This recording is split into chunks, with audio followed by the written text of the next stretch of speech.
An example of a contract terminated due to inability to perform would be which one?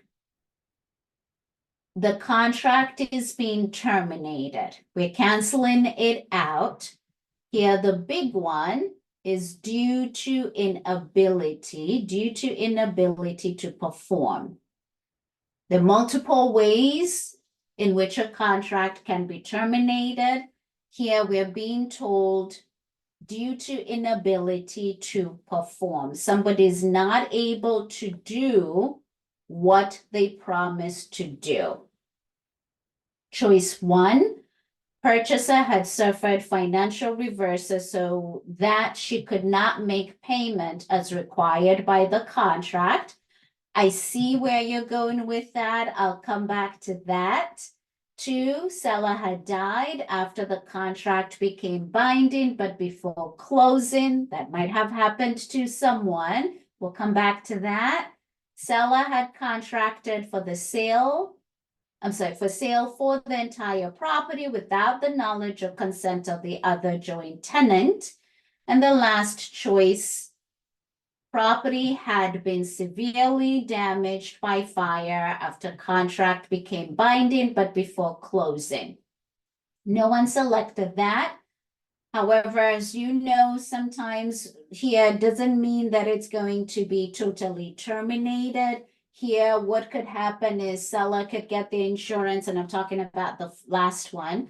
Seller could get the insurance to cover it, build it, fix it, whatever it is, and we move on by extending it. So we've eliminated that. There are 2 choices that were selected. Choice number 1 and choice number 3. Choice number 1, purchaser had suffered financial reverses so that she could not make payment as required by the contract. So here it's terminated due to inability to perform. Here the example, and this is why it's relative in terms of it could be very many things. Financial reverses could be that they had written a deposit, honest money deposit, the money did not clear for whatever reason. They didn't move money from one account to the other. That has happened to me with a buyer, and so we have to disclose that. It's a material fact. Disclose that, and then seller is going to decide: do we move forward with different form of money order, wire, or do we ask for more money than what they had put as a deposit, or do we cancel? So here, the person still kind of could work it out. Here, due to inability to perform, yes, there's a question mark on this one in terms of, can it still be worked out? It's possible where the buyer is able to borrow money from someone else and still continue, but there's a possibility that it could be worked out. When we talk about this one, is where there's some form of misrepresentation presented here. They owned the property as joint tenant, which we're going to review what that means. And when you have the property owned as a joint tenant, 2 or more people, joint tenancy and tenants in common, and obviously tenants by the entirety, you do need, everyone needs to agree. If one of them tries to sell the property without the others knowing, which you might have experienced, and if not, one of your agents will, we cannot proceed because joint tenancy, how the property is deeded, does affect whether they'll be able to transfer. So they won't be able to perform because they need the permission of the other individual in the joint tenancy agreement or deed. I mean, couldn't that one also be resolved by getting the joint tenant on board with selling the property? Yeah, yeah, I guess. I This mean, is where- I feel like I've been through every single one of these, including the death I one. know, I And I feel know, like all those contracts got saved. So I was like, I know. And trust me, Megan, this is why it surprises us. And when I say us, I went through the broker exam in 2022. And as you're looking at them, your mindset is of, we have encountered this, and in practice, we always try and solve it, right? And that's what you're going to be doing in practice. What is tasking or difficult, or we need to practice when we're going to take the exam almost presents it with there's a end, there's a cutoff. That's how the exam presents it. In practice, we know we're going to do our very best to get this all the way to closing for the benefit of everyone, including ourselves, to also get compensated and more business. But in the exam, you almost have to turn off that side of, we always get things done in practice. And then when you're given both choices is where, remember, you're going to pick the better of the two. There's going to be an answer.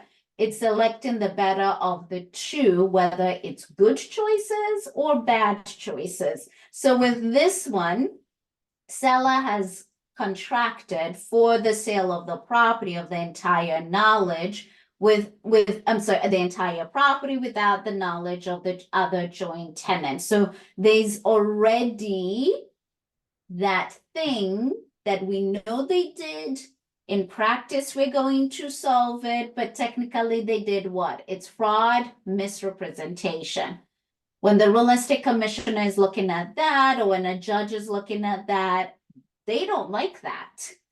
Now, in practice, we're like, okay, I heard you, but I didn't hear you. Let's try fix it, which is different on the test. This one has more, what's the word I'm going to use? More frowned upon, because this one is leaning on, hey, you lied, you misrepresented yourself, which is fraud. so it would This be like, one, what was the first thing that went wrong with yes, the, yes, okay. yes, Okay. yes. Okay, let's see. Let me take a moment and probably go through the conversation of ownership. Okay, so types of ownership, how I own the property. If it's one person, one company, one entity, then they own it as ownership in Severalty. They have cut off everyone else. They're just by themselves. One individual, one person. When they're selling it, they don't need to get permission from anyone else. They just need to sign it. You have gone ahead and confirmed that information in the Maryland Land of Records, and everything is okay when you're representing them as the listing agent. And then we have ownership by two or more people. The moment we have another individual involved in terms of ownership to the property, then we know automatically we shall need to be on the same page in terms of agreeing to sell this house.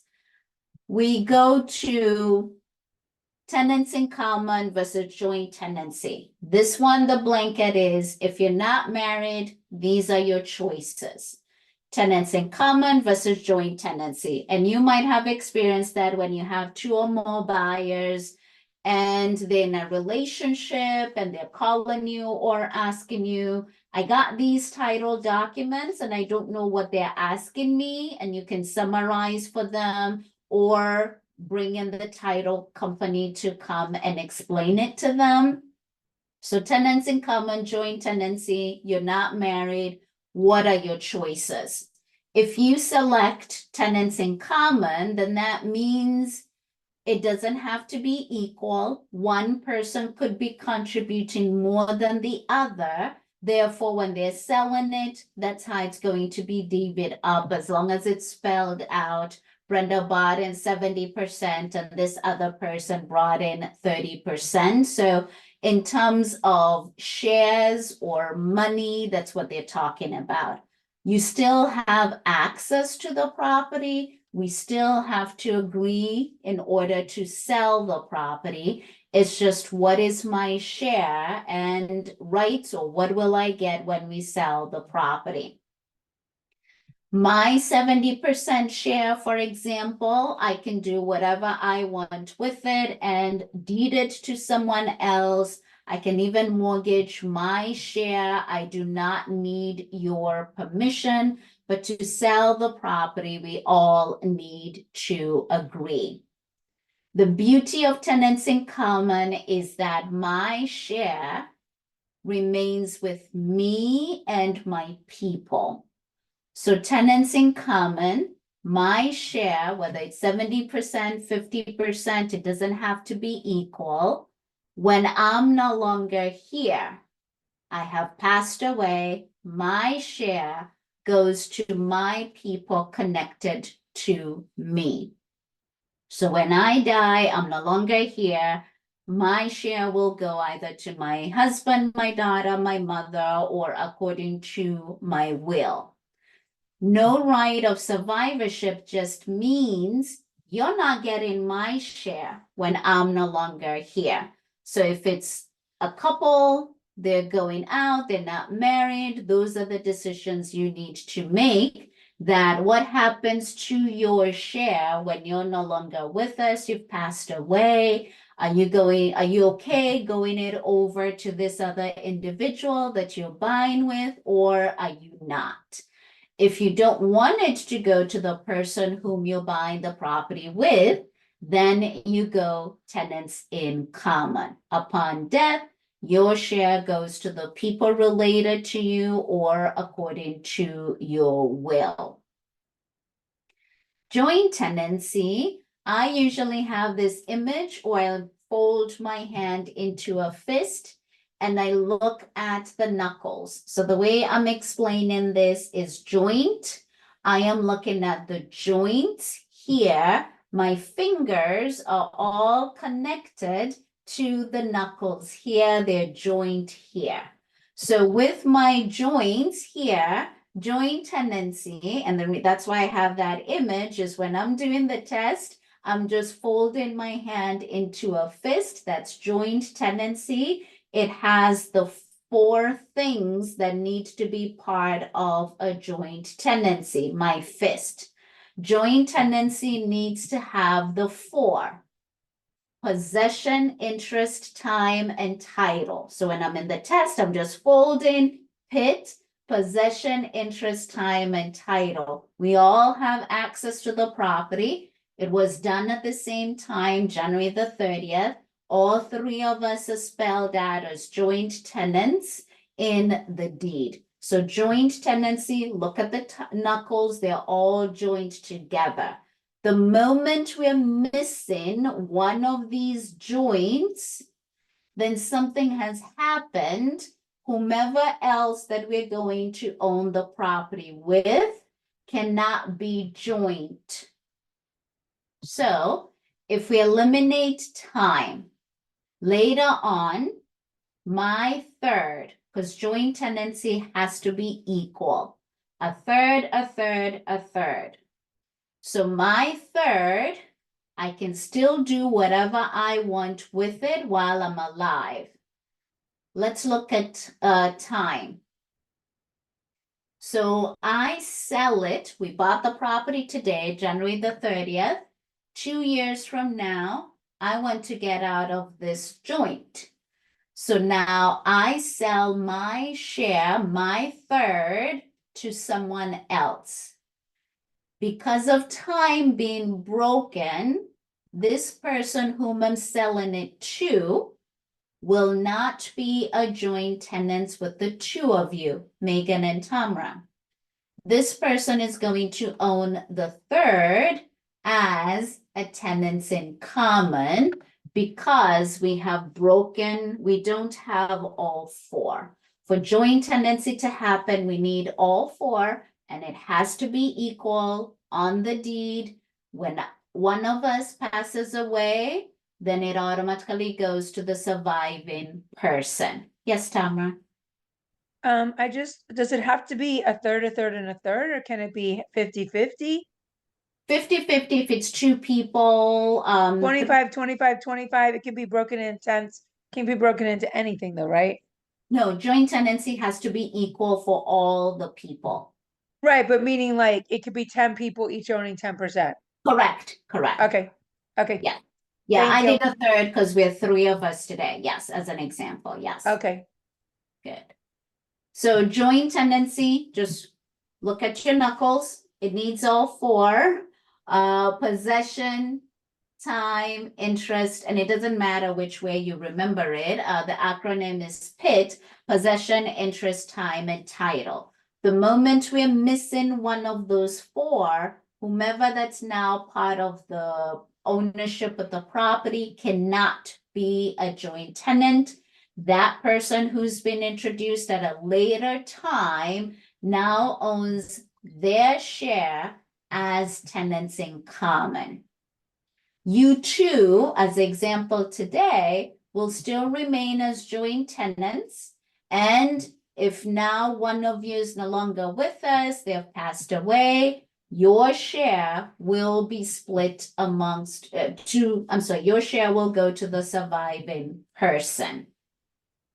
If all three of us are still owning the property, we started off as joint tenants, and I am no longer here, then my share will automatically go to you. It will not go to my daughter or my mother or my husband or whatever I have in terms of my deed.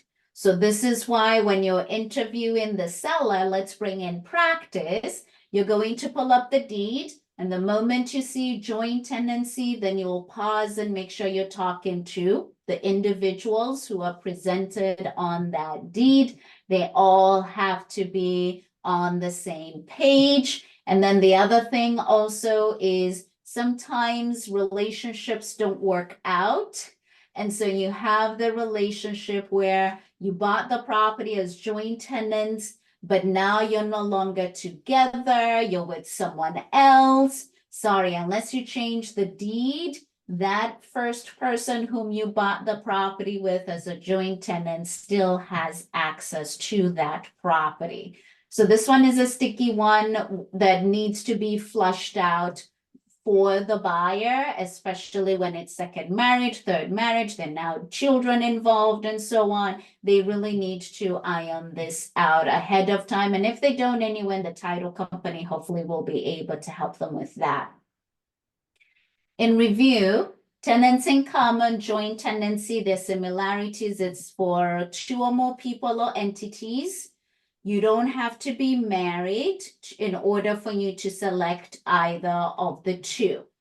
The differences come about when you are deciding what is going to happen to my share when I'm no longer here, alive.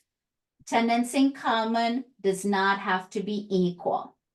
Joint tenants equal. If it's 10 of us, a tenth, a tenth, a tenth, a tenth. And then tenants in common goes to my people that I am related to or whomever I have on my will. Joint tenants, we're joined to the hip. It's almost like we're married. My share will go to the surviving people with whom I bought this property with. That is what is known as rights of survivorship. This is common when we are married. We have what is known as tenants by the entirety. Tenants by the entirety is only for people who are married. It has rights of survivorship. When one spouse passes away, it goes on to the surviving spouse. The only thing is that when we are married, we cannot dissolve the ownership of the property by what is known as petition. And petition is, like it sounds, parting ways. When we're married, we're parting ways to do with the property through a divorce. When we're not married, if we own the property together, and now I don't want to do anything with any of the people I own the property with, I also don't want to own the property with these individuals. We have to go to court for the judge to help us part ways. And that's what petition is.